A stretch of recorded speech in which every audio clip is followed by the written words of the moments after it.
Emyaka gibadde gisukka mu 5 bukya kampuni ya Big Strikers Promotions eva mu kuteekateeka empaka z'omuzannyo gw'ebikonde ebyabazannyira ensimbi olwa kye bayita obutali bwenkanya mu kibiina ekitwala omuzannyo guno mu ggwanga.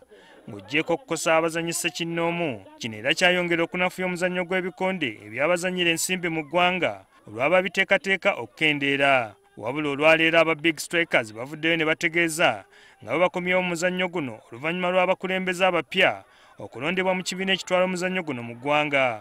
Pulezidenti wa Uganda Professional Boxing Commission Salim Uhuru atunnyonnyodde engeri bano gye baakomyewo.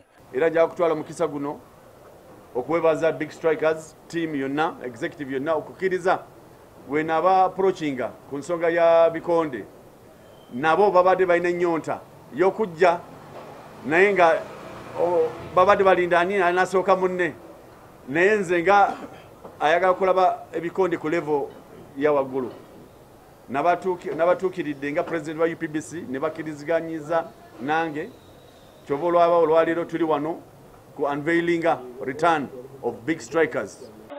Ono era agamba nti aba Big Strikers tebakomyewo okuliisa bijanjaalo mpiso.